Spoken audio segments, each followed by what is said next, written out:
the point was to take the best of your knowledge of what you did here, and probably there are many, many things which can be applied to any other commissions, and to draw from that, to go from that to, suppose we have an international, very big crisis. It could be a storm on Europe, it could be multi-terrorist attack, it could be pandemic. After that, to recreate a sense of collectivity and democracy and the way to go. The question is very open, but as you say, here too, the question was very open. So just to think with you about that. Well, of course, our experience on the 9/11 Commission was not an international one. It was the United States. And the 9/11 Commission was set up pursuant to statute here. So it was a government commission, government funded, appointed by the President and appointed by the leaders of the Congress. In some respects, the Commission did the work that the Congress and the executive branch here failed to do. Not because they didn't want to, but because the policymaker is very busy looking into the causes of 9/11 and what you should do about them, what recommendations should be made, takes a lot of work. And so they set up a commission to do that work. And our task was very simple. Our task was try to explain what happened and what could be done to prevent it. History and recommendations, in effect. Now, you're interested in an international catastrophe of some kind. This model would be, of the 9/11 Commission, would be helpful in some respects, but not in others. But I do think it helps to have a commission that has legitimacy, that has some stature, some standing. And of course, the makeup of the commission is terribly important. You have to have people on the commission, not only who are knowledgeable, but who are willing to work hard, but also willing to help sell the recommendations.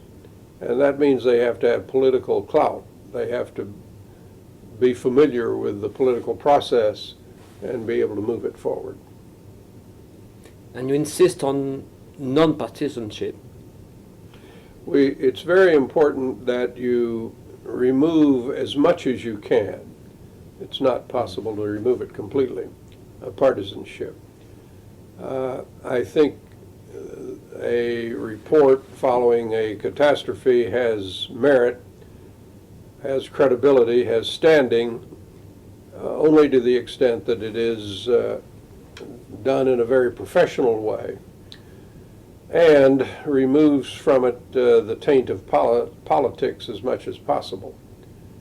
Now, this report in the 9/11 Commission, of course, came out at a very critical point in our political history, right before our presidential conventions.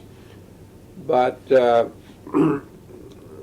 all of us recognize that you cannot remove yourself from the political environment in which you're working.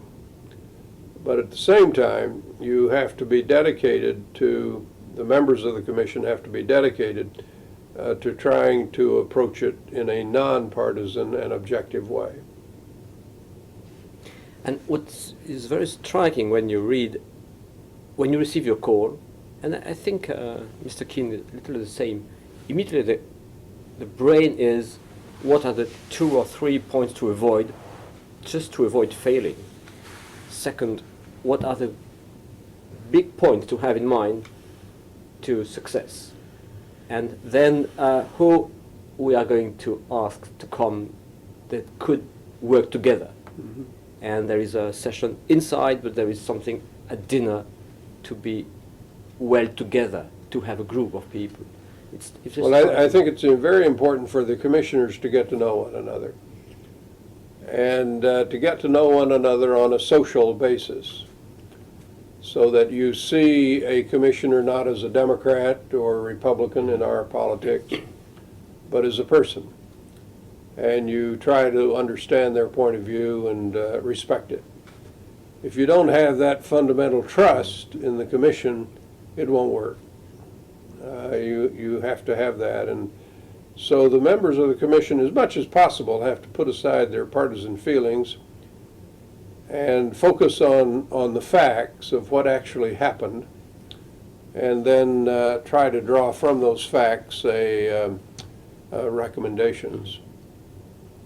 It's a very elaborate, involved process. It takes a lot of time, takes a lot of discussion among the members of the commission. Yes, and probably some initiatives like, we didn't plan it, but do come, I organize a dinner. Something like it's very lively. Well, it's good to get to know one another on the commission in a purely social sense, so that you see these people as friends. You know you're going to run into some disagreements along the way, but Tom and I thought it was very important that people get to know one another and to respect one another before you got into the more difficult discussions. And in the 9/11 case, I think we succeeded reasonably well at that. And one key word here is facts. Let's go to the facts. Well, it is a key word. We used to joke about it a lot on the commission. We would come up against a problem and we'd say, what are the facts? Facts are facts. They're not Democrat and they're not Republican facts. They're facts. And it's amazing how much time we spend in Washington arguing about the facts. In this case, we would go to the staff again and again and again and ask them, what are the facts? Now, once you get an agreement on the facts, you haven't solved all your problems, but it's surprising how frequently recommendations flow rather easily from the facts. So that's the beginning point in your discussion, trying to understand what the facts are, get a common basis of understanding of what happened. And how to avoid to be totally under a sort of collapse of too many facts and enormous. Well, you in conducting any large investigation, you have to make a lot of decisions about who you talk to, who you don't talk to, what kind of papers you demand, what kind of papers you think are superfluous, not necessary. You constantly make these decisions, and you try to always remember what your mandate was. In our case, what happened on 9/11, and always to approach the recommendations as objectively as you can. But the commission had a fairly narrow mandate, and we kept coming back to it. What happened on 9/11? Get the facts. Understand it in minute detail. That's the first part of the report. Not the book, but the report. And then you sit down and say, okay, these are the facts. What kind of conclusions can we draw to prevent this thing from happening again? Another roadmap you have since the very beginning is we must be open. If it is not open, there will be cynicism and conspiracy theories.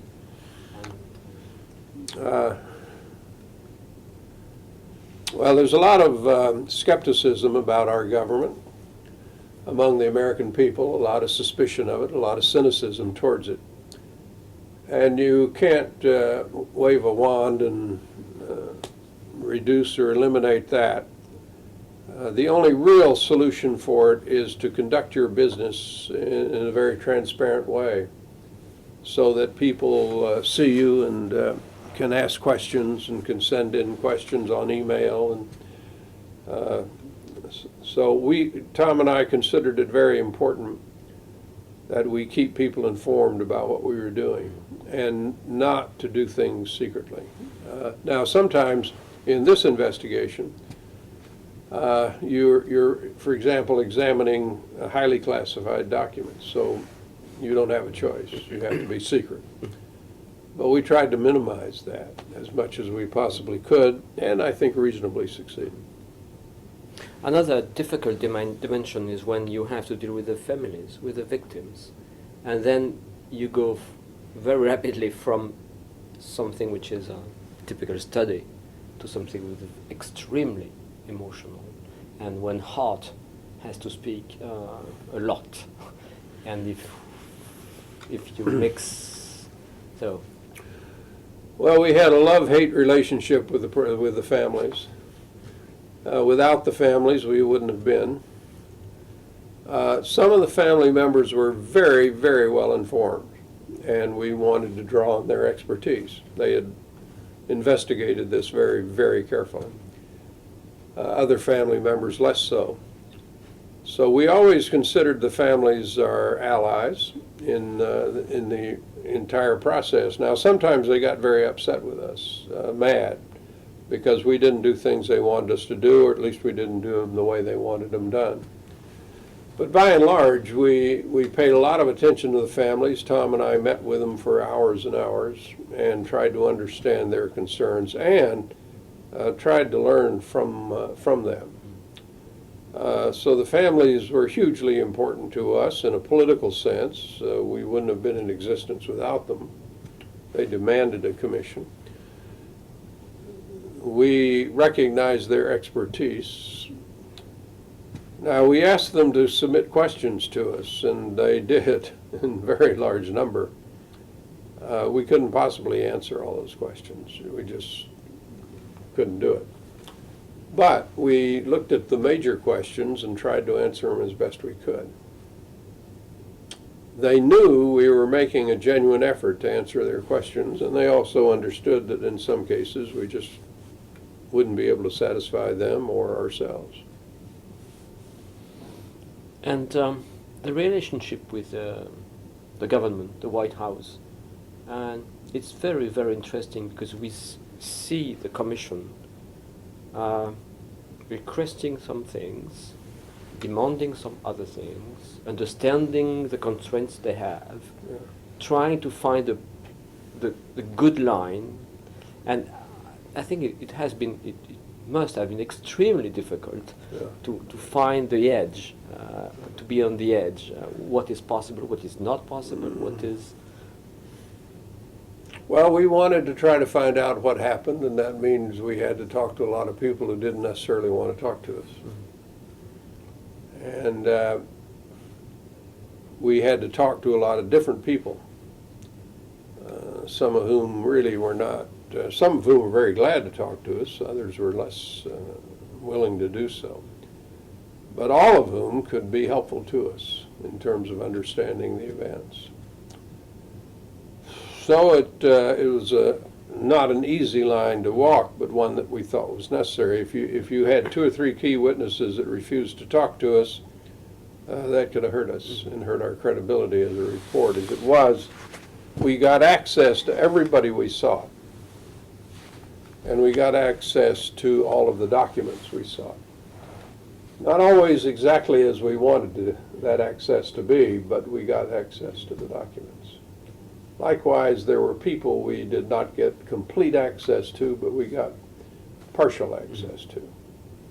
And we think enough access so we could tell the story correctly.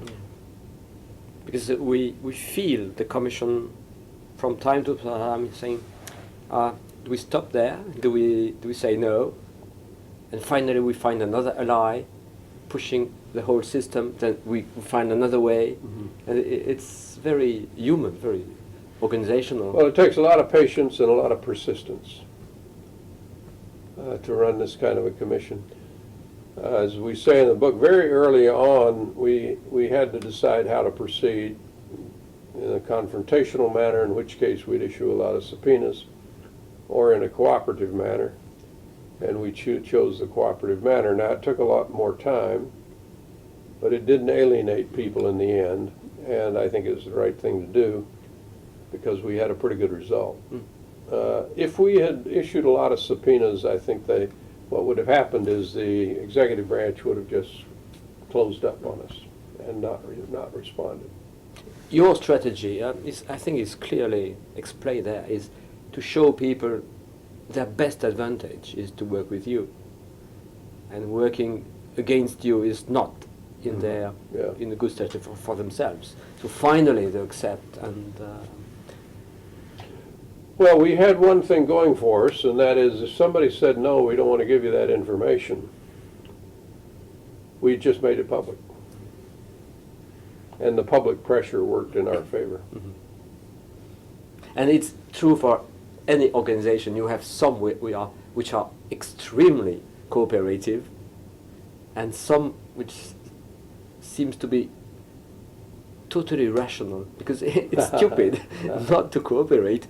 But in a sense, the one who refused to cooperate were not the brightest people during the crisis. So it's a little the same. Well, that's right. The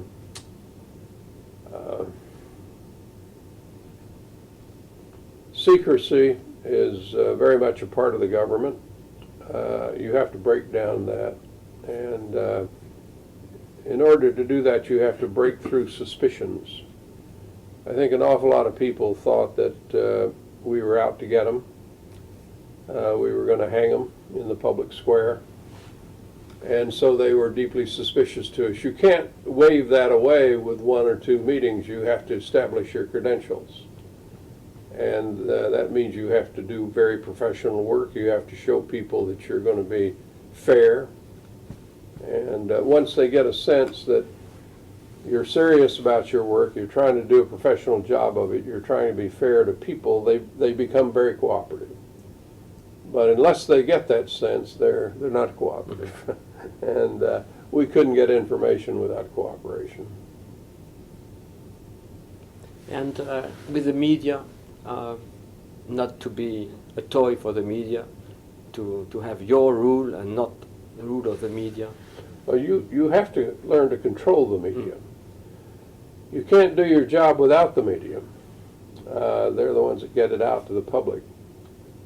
But you don't want to let them control the flow of the information, access to the information. You want them to be a reporter and not a judge in the way that information goes out.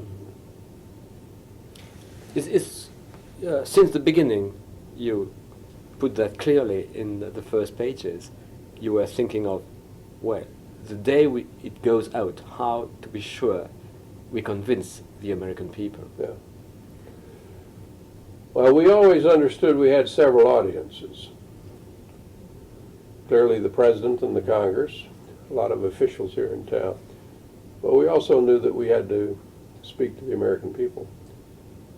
Here's an event that profoundly impacted their lives, every life. And there was a yearning to know more, almost a desperate yearning in many cases. So from the very beginning, we felt the pressure of public opinion, pressure to do it right, and that sustained us. We also recognized we were working on a pretty important problem, and we had an obligation to try to protect the American people by making good recommendations.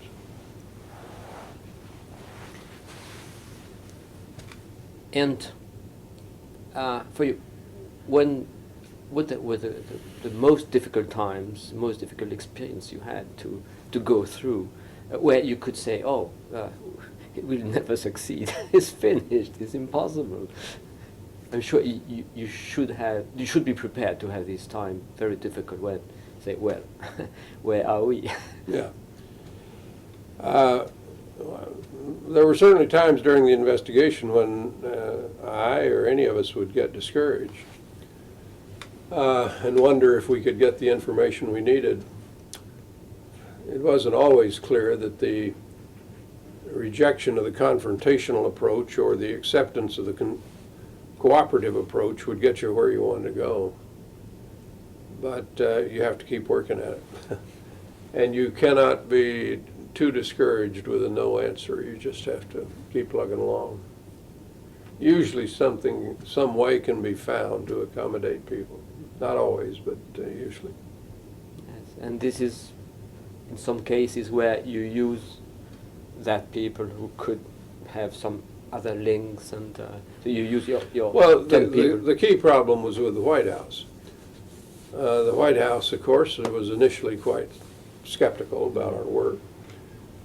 But beyond that, they're very strong in their assertion of executive power and very reluctant to give up information to non-executive branch people.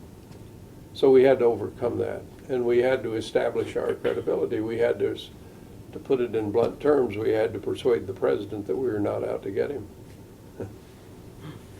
And gradually, as we worked, we built up a confidence in the country and in the White House. You had a number of different means of doing that, but we gradually established confidence, and that became critical. Something perhaps extremely difficult.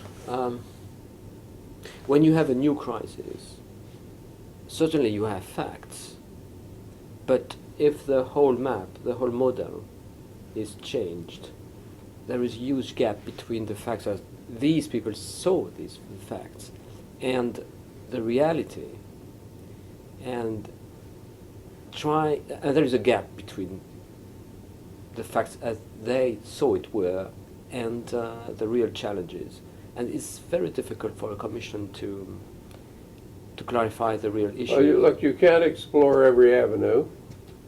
It was impossible for Tom and me to walk out in the public without people coming to us, handing us papers, giving us emails, asking us questions. And you just have to make judgments every day. What do we focus on? Who do we talk to? What papers are important to us? Can we live with this proposal from the White House to limit access? Or do we reject it? And if we reject it or if we accept it, what happens? I mean, you have to kind of think through all of these things. And it takes time, effort, and sometimes an awful lot of energy. But it's possible. Yeah. And one difficulty you had was when somebody inside your commission is criticized, saying she or he must go. And I think a sort of destabilization of the whole commission. And this is very tough time, Yeah. I suppose. Yeah. Well, you got to keep your commission together. Yeah. And that's not always easy, but the best thing to do is to keep them well informed and very engaged in the whole process. Don't ever give the impression you're running around them or you're trying to railroad it through. And so we worked very hard in communicating not just with the White House or with the American public, but also making sure that everybody in the commission was in the loop. And we adopted a unanimous rule, that is to say we wouldn't go forward unless we had the unanimous support of all the commissioners. And how did you resist, because there will always that, the criticism saying, yes, but non-partisanship couldn't give you the possibility to clarify everything. And I remember, I think it was Robert Clark's with a title in Washington Post or New York Times saying a teethless report or something like that. And how can you convince that partisanship is perhaps brilliant for the media, but would not permit to go so far as you did? I'm not sure I understand the question. My question is, you will be attacked by people who do not agree with the non-partisanship. Mm-hmm. How can you convince them that... Well, there's a significant number of people you can't convince. Good. Yeah. We have the conspiratorial theory people, and they believe that, for example, that it was not airplanes that flew into the 9/11. And tower prepared to be exploded at the That's time. right. Or they believe the United States government was behind the plot. Yeah. You can't persuade those people. But what you aim for is the broad general public opinion to support you. And you kind of ignore the extremes, to be blunt about it. And we had to do that. There's no end of questions on 9/11, what happened that day. Even today, once a week, I'll get a call from a reporter working on that story, and they'll say, what happened? I can't always answer the question. Sometimes I can, sometimes I cannot. There are whole groups formed in the United States that think we're crazy. Look, you do the best you can. You use the tools that you have. You talk to the people you can reach, and you make judgments. I don't know that we got everything perfectly right, but the basic story we tell has been accepted. And I don't know what happens in the future, but I'm sure that any historical view of 9/11 will have to take our report into account. But the lesson is very important. Don't waste your energy and your time to try to convince people that will not be able to convince. Use your energy to make a good job. That's right. And this is very important because you could lose everything trying to chase rainbows every day. Yeah. That's right. And now, for the future, if we had something international, you would act the same way. Well, I've not had experience in conducting an international investigation. I've conducted a number internally. Yeah.